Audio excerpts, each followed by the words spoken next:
You know, when we talk about human immunodeficiency virus, pretty much everyone's mind jumps straight to human immunodeficiency virus 1. And for good reason. It's the virus behind the global pandemic. But today, we're going to zoom in on its close but really critically different relative, human immunodeficiency virus 2. This is a pathogen with a totally unique story, a different clinical tempo, and a therapeutic playbook that forces us to throw out some of our most basic assumptions. Okay, let's get into it. Just so you know, all the information we're covering today was put together using a Gemini deep search. And hey, for those of you who really want to dig into the primary literature and the guidelines, we've got a complete list of all the sources in the Notebook LM document linked for you. So here's our roadmap. We're going to start with the origins of human immunodeficiency virus 2, then we'll look at its much slower disease course and the diagnostic headaches that causes. After that, we'll get into its unique drug resistance, which is a huge deal, the specific treatment playbook it demands, and finally, how we tackle prevention right here in the Netherlands. All right, first up, let's really get a handle on human immunodeficiency virus 2 as its own distinct thing. The very first thing to wrap your head around is just the sheer difference in scale. Human immunodeficiency virus 1, that's a global pandemic. Human immunodeficiency virus 2, on the other hand, is mostly contained, you could say, primarily endemic to West Africa. So what that means for us in a Dutch context is that when we see a case, there's almost always an epidemiological link back to that region. But the differences, they go so much deeper than just geography. They're literally woven into the virus's DNA, affecting everything from how aggressive it is to how it spreads. So let's get technical for a second. Taxonomically, it's a Retroviridae, part of the lentivirus genus. And its formal name is lentivirus humanindef2, and that name really hints at its origin story. All the phylogenetic evidence points directly to a zoonotic leap. It jumped from the Sudi-Mangabe monkey over in West Africa. And get this, it wasn't just a one-time thing. It seems to have happened multiple times, with different strains of simian immunodeficiency virus making the jump to humans and evolving into the virus we're talking about today. Next up, let's talk about how this virus actually behaves inside a person.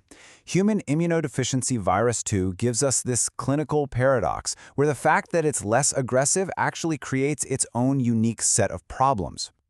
Okay, this is probably the most striking difference from a lab perspective, the viral load. In someone with a chronic infection, the amount of virus in the plasma is typically 10 to 30 times lower than what we'd see with human immunodeficiency virus 1. In fact, it's often so low that it's completely undetectable with our standard tests.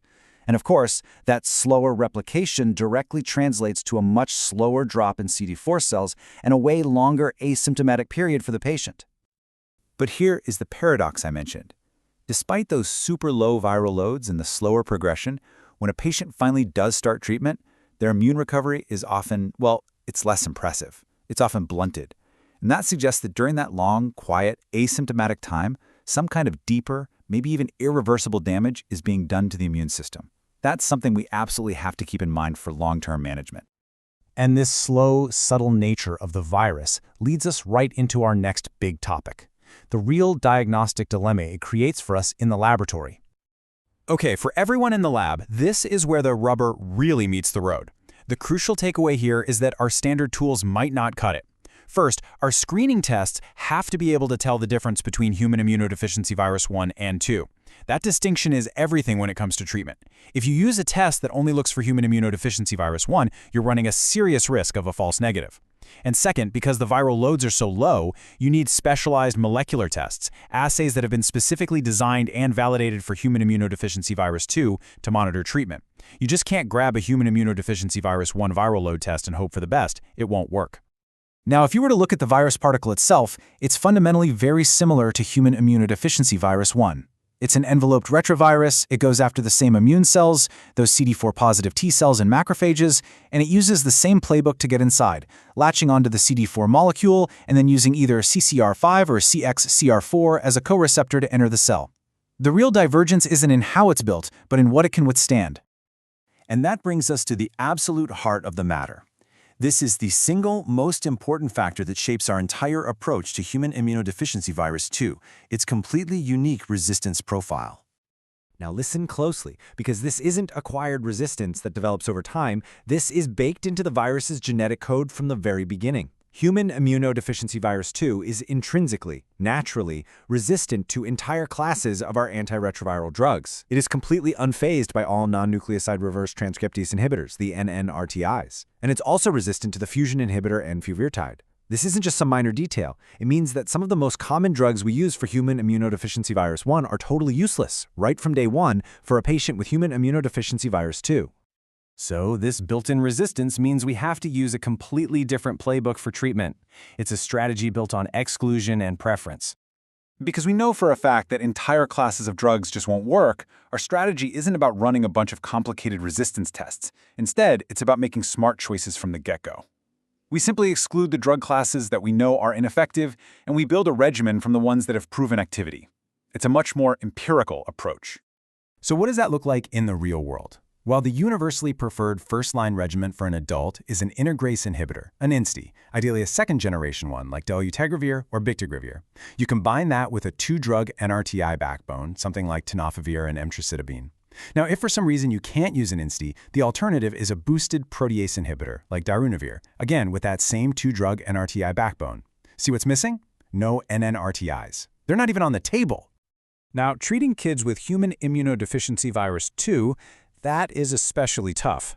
There's a real lack of clinical trial data specifically for children, so most of the recommendations are basically just scaled down from the adult regimens. But the one thing that is crystal clear is the urgency. Just like with human immunodeficiency virus 1, the consensus is absolute. You start antiretroviral therapy immediately, the moment you have a diagnosis in an infant or a child.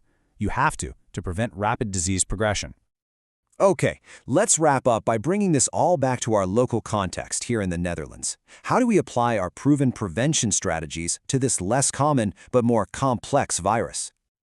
Well, the good news here is that our comprehensive Dutch strategy for preventing human immunodeficiency virus 1 is also really effective for human immunodeficiency virus 2. All of our main pillars, PrEP, PEP, the undetectable equals untransmittable principle, or N equals N, preventing mother-to-child transmission, and our harm reduction services, they all apply. And crucially, the standard drug regimens we use for PrEP and PEP in the Netherlands are active against both viruses, so they provide protection no matter which virus someone might be exposed to. So this all brings us to one final thought I want to leave you with. Human immunodeficiency virus 2 is a perfect case study of a low-prevalence but high-complexity pathogen. Managing it properly requires specialized knowledge, different lab tools, and a totally unique therapeutic approach. So the question for all of us is this: how do we make sure that our systems, our labs, our clinical guidelines, our own professional expertise stay sharp and ready to handle these rare but really important infections when they walk through the door? And that's our microbiologist's guide to human immunodeficiency virus 2. If you found this deep dive useful, please think about subscribing for more analysis like this one.